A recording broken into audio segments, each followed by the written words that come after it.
ಚಿತ್ತಾಪುರ ತಾಲೂಕಿನ ವಾಡಿ ಪಟ್ಟಣದ ಬಿಜೆಪಿ ಕಚೇರಿಯಲ್ಲಿ ಭಾರತೀಯ ಜನಸಂಘದ ಸಂಸ್ಥಾಪಕ ಡಾಕ್ಟರ್ ಶ್ಯಾಮ್ ಪ್ರಸಾದ್ ಮುಖರ್ಜಿ ಅವರ 125ನೇ ಜಯಂತ್ಯೋತ್ಸವ ಆಚರಿಸಲಾಯಿತು. ಜಯಂತ್ಯೋತ್ಸವದಲ್ಲಿ ಪಾಲ್ಗೊಂಡು ಮಾತನಾಡಿದ ಅವರು, ರಾಷ್ಟ್ರಕ್ಕಾಗಿ ನಿಸ್ವಾರ್ಥ ಸೇವೆಯನ್ನು ತನ್ನ ಧೈರ್ಯವಾಗಿಸಿಕೊಂಡು ಡಾಕ್ಟರ್ ಶ್ಯಾಮ್ ಪ್ರಸಾದ್ ಮುಖರ್ಜಿ ಅವರ ಆದರ್ಶಗಳನ್ನು ದೇಶಭಕ್ತರ ಮನದಲ್ಲಿ ಎಂದೆಂದಿಗೂ ಅಜರಾಮರ ಎಂದು ಬಿಜೆಪಿ ಅಧ್ಯಕ್ಷ ವೀರಣ್ಣ ಯಾರಿ ಹೇಳಿದರು. ಈ ದಿನದಂದು ದೇಶಕ್ಕಾಗಿ ಅವರು ಮಾಡಿರುವ ತ್ಯಾಗ ಮತ್ತು ರಾಷ್ಟ್ರದ ಏಕತೆಗಾಗಿ ಅವರು ಕೊಡುಗೆಗಳನ್ನು ಸ್ಮರಿಸುವುದು ನಮ್ಮೆಲ್ಲರ ಆದ್ಯ ಕರ್ತವ್ಯವಾಗಿದೆ. ಮುಖರ್ಜಿ ಅವರ ಪ್ರತಿ ಕಾರ್ಯದಲ್ಲೂ ದೇಶಾಭಿಮಾನ ಎದ್ದು ಕಾಣುತ್ತಿದ್ದು, ದುಷ್ಟ ಶಕ್ತಿಗಳಿಂದ ದೇಶ ವಿಭಜಿಸುವ ಹುನ್ನಾರ ನಡೆದಾಗ ಪ್ರತಿ ಹಂತದಲ್ಲೂ ಪ್ರಬಲವಾಗಿ ವಿರೋಧಿಸುತ್ತಾ ಬಂದವರು. ದೇಶದ ಏಕತೆ, ಅಖಂಡತೆ, ಅವರಿಗಿದ್ದ ಪ್ರೇಮ ಕಾಳಜಿ ಈ ನೆಲದ ಪ್ರತಿಯೊಬ್ಬರಿಗೂ ಅದರ ಮೇಲೆ ಅಪಾರ ಗೌರವ ಇಮ್ಮಡಿಸುತ್ತದೆ. ಜಮ್ಮು ಮತ್ತು ಕಾಶ್ಮೀರಕ್ಕೆ ವಿಶೇಷ ಸ್ಥಾನಮಾನ ನೀಡಿದ್ದು, 370ನೇ ವಿಧಿಯನ್ನು ರದ್ದುಗೊಳಿಸಿ ಮೋದಿಜಿಯವರ ನೇತೃತ್ವದ ಸರ್ಕಾರ ಮುಖರ್ಜಿ ಅವರ ತ್ಯಾಗಕ್ಕೆ ಅತ್ಯಂತ ಸೂಕ್ತವಾದ ಗೌರವ ನೀಡಿದೆ.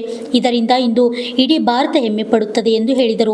ಇದೇ ಸಂದರ್ಭದಲ್ಲಿ ಮುಖಂಡರಾದ ವಿಠ್ಠಲ್ ವಾಲ್ಮೀಕಿ, ನಾಯಕ್ ಅರ್ಜುನ್ ಕಾಳ್ಕೇರ್, ಹರಿ ಗಲ್ಲಾಂಡೆ, ಭೀಮ್ಶಾ ಜಿರೋಳಿ, ಶಿವಶಂಕರ್ ಕಾಶೆಟ್ಟಿ, ಮಲ್ಲಿಕಾರ್ಜುನ್ ಸಾತ್ಕೇಡ್, ರೇವಪ್ಪ ಅರ್ಣ್ಕಲ್, ಶಿವಕುಮಾರ್ ಮಟ್ಟೂರ್, ಶಾಂತಪ್ಪ ಸೇರಿದಂತೆ ಇತರರು ಹಾಜರಿದ್ದರು.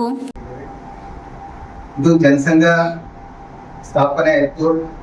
ಜನಸಂಘದ ಸಂಸ್ಥಾಪಕರಾಗಿ ಶ್ಯಾಮ್ ಪ್ರಸಾದ್ ಮುಖರ್ಜಿ ಅವರು 1959ರಲ್ಲಿ ಪಕ್ಷವನ್ನು ಸ್ಥಾಪನೆ ಮಾಡಿದ್ರು.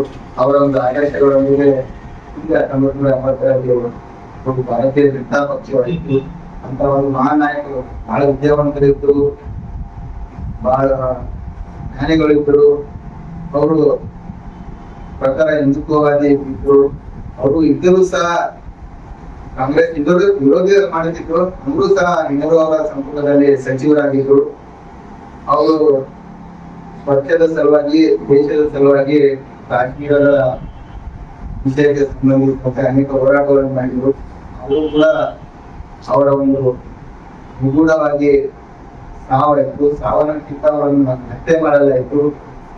ಇಲ್ಲಿ ಇರುವಂತಹ ನಮ್ಮ ಮಹಾನಾಯಕರಾದಂತ ಮುಖರ್ಜಿ ಅವರು, ಒಂದು ದೀನದಯಾಳ್ ಉಪಾಧ್ಯಾಯರು ಭಾವಚಿತ್ರವನ್ನು ಹಾಕ್ತೀವಿ. ಅವ್ರ ದೇಶದ ಸಲುವಾಗಿ, ಪಕ್ಷದ ಸಲುವಾಗಿ ಅವ್ರು ಯಾವ ನಿಗೂಢವಾಗಾಯ್ತು. ಅವ್ರ ಸಾವಿಗೆ ಎಂತ ಆಯ್ತು, ಸಾವಂಗಾಯ್ತು ಅಂದ್ರೆ ಇನ್ನೂ ಕೂಡ ಅದು ನಿಗೂಢವಾಗಿದೆ. ಅಂತ ಮಹಾನಾಯಕರ ಜಯಂತಿ ನಾವು ಭಾಗಿಯಾಗಿದ್ದೇವೆ. ಇಂಥ ಒಂದು ಕಳಕಳಿ ಮೇಲೆ ದಿವಂಗತ ವಾಲ್ಮೀಕಿ ನಾಯಕ್ ಅವರ ಆದರ್ಶಗಳೊಂದಿಗೆ ನಾವು ಪಕ್ಷದ ಕಾರ್ಯಕರ್ತರಾಗಿ ನಿಸ್ವಾರ್ಥ ಸೇವೆ ಕೊಡುವುದು. ಅಂತ ಮಹಾನಾಯಕರ ಆದರ್ಶಗಳನ್ನು ನಾವೆಲ್ಲರೂ ಕೈಗೂಡಿಸಿಕೊಳ್ಳಬಹುದು ಅಂತ, ಅದೇ ರೀತಿ ನಮ್ಮೆಲ್ಲರಿಗೂ ಮತ್ತೊಮ್ಮೆ ಧನ್ಯವಾದಗಳನ್ನು ಅರ್ಪಿಸುತ್ತಾ